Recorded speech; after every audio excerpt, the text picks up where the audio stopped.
Saudara Menteri Sekretaris Kabinet sekaligus bakal calon Gubernur Jakarta Pramono Anung bersepeda sejauh 40 km dari kediamannya menuju kawasan banjir Kanal Timur pagi ini.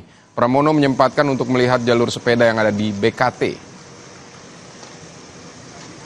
Pramono Anung menilai BKT saat ini lebih banyak digunakan pejalan kaki, sedangkan jalur pesepeda hanya seadanya. Bila terpilih menjadi gubernur, dia akan membangun jalur sepeda yang representatif, berdampingan dengan jalur pejalan kaki di BKT. Dalam iring-iringan tersebut terlihat juga Ketua Komisi 1 DPR Mutia Hafid sedang bersepeda bersama Pramono Anung. Namun Mutia sendiri memang tak terlihat ketika berada di titik kumpul di kawasan BKT. Hal tersebut berdasarkan info bahwa sepeda yang dikendarai Mutia sempat mengalami masalah dalam perjalanan.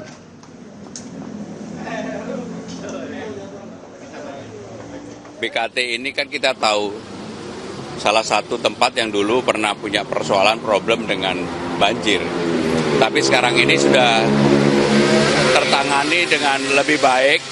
Hanya tadi ketika kita lihat di lapangan yang menjadi persoalan adalah jalur sepeda yang sangat bagus, tidak tertata dengan rapi dan apik, lebih banyak digunakan untuk para pejalan kaki.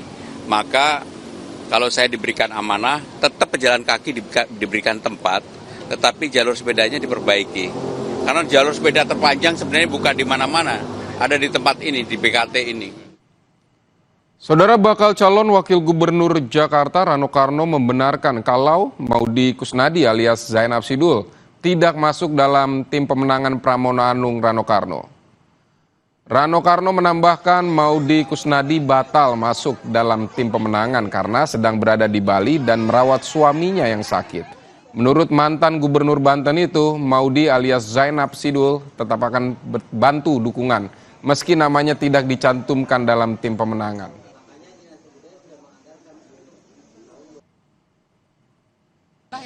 Oke. Untuk Maudy mungkin saya harus klarifikasi. Dia ingin sekali sebetulnya. Cuman kan dia bilang, Bang, aku kan di Bali. Satu. Kemarin tuh, Bang, dia kan kemarin pergi keluar, suaminya kecelakaan. Kecelakaan mungkin cuman ini, tapi artinya dia nggak bisa ninggalin. Dia bilang, udah Nap, yang penting kalau ini lu zoom aja deh. Cuman kalau Sarah, pasti dia ikut. Sampai saya tanya Mas ya, Nap, lu jangan-jangan kamu yang bantuin gua karena ada Sarah ya, Nap. Enggak bang, pokoknya gua bantu.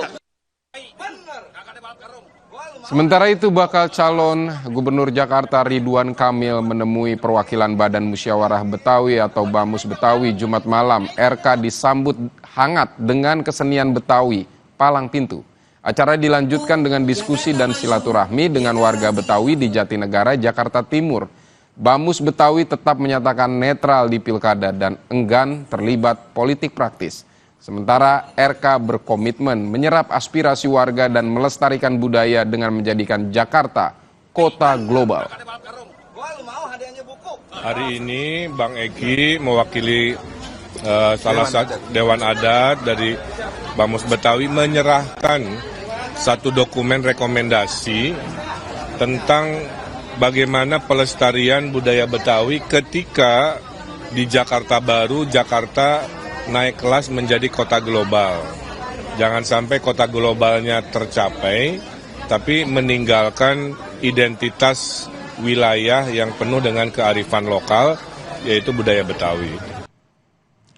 Bakal pasangan Cagup-Cawagup Jawa Tengah Andika Perkasa Hendrar Prihadi kini memulai safari ke daerah-daerah untuk bertemu kader dan memanaskan mesin partai. Dimulai dari Kabupaten Kendal, pasangan Pilgub Jateng Andika Perkasa Hendrar Prihadi menyapa kader PDI Perjuangan dalam acara Raker Cabang Khusus Pilkada Kendal. Kader PDIP juga menyambut meriah Andika Hendi dengan yel-yel.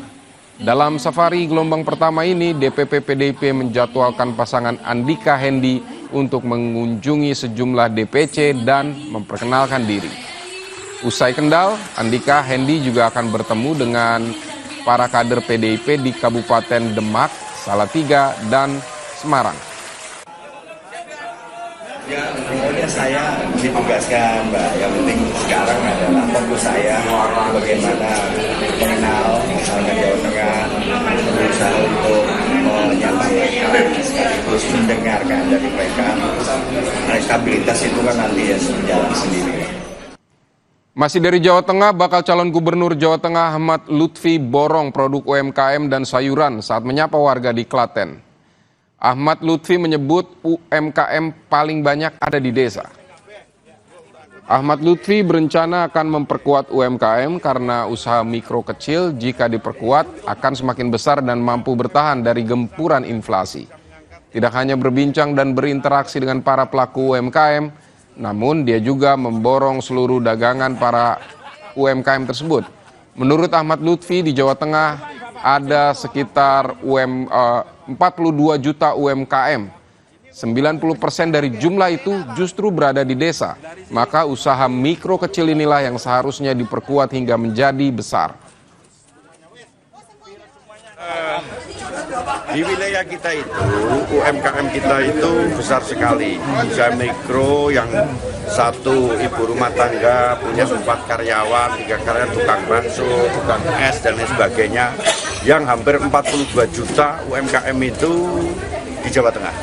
Dan 90% UMKM kita yang ada di desa.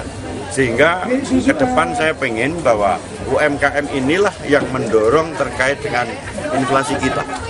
Artinya apa? Bahwa ini bisa menggerus terkait dengan tata kelola maupun pendapatan daerah yang nantinya basisnya ada desa, yaitu UMKM itu sendiri. Saudara, KPU RI menggelar simulasi pemungutan dan penghitungan suara Pilkada Serentak 2024 di lapangan sepak bola Kukusan Depok Sabtu pagi.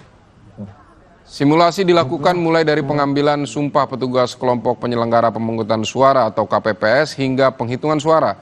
Simulasi ini bertujuan mengukur efektivitas dan efisiensi penyelenggara pemungutan suara sehingga dapat berjalan lancar pada saat pelaksanaannya.